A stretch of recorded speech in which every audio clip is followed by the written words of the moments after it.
Thousands of Palestinians fled from north to south, but still thousands remain on the field. Is it feasible to eradicate Hamas and mitigate civilian casualties? And we encourage those who have not left to move, to follow the instructions that we have provided. We provided these instructions several days ago. The recommendation still stands for civilians to move to the south. And of course, we call on Hamas to enable and to facilitate their own civilians to move away from areas of danger. Yoav Gallant told troops near Gaza that the order to enter the Hamas-run Palestinian enclave would come soon. Is it a matter of hours, days, and which factor will determine that?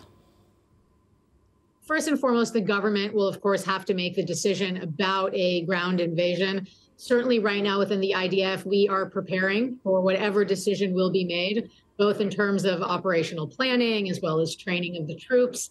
But we await the decision, and we will be prepared whenever that decision is made. We understand this is going to be a large-scale ground campaign. Which are the targets? To free the hostages, make sure that Hamas never has the military capability to attack Israel again, or reoccupy Gaza?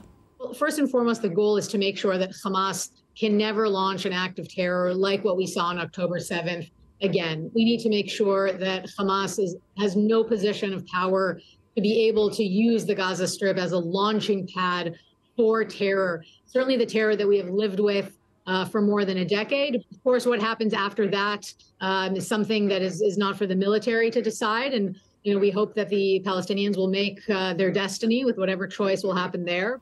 Clarify something for us, please. Is IDF going to limit their operation on northern Gaza? What about south? Again, the situation is one that is unfolding. We have no intention of ever targeting civilians. That is absolutely not our goal. We are talking about 30,000 Hamas terrorists and a vast labyrinth of tunnels. Is this going to be a long war? We anticipate that the conflict with Hamas will take time. We are preparing ourselves both as a nation, of course, as a military for that. But we understand the goal, and we understand that we have to succeed. We have no other choice.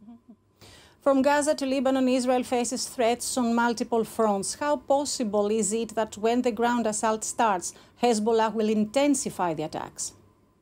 We've been sending them a very clear message, along with our allies, not to engage. We're sending this message to other terror organizations and, of course, to other states that harbor terror organizations and sponsor terror organizations.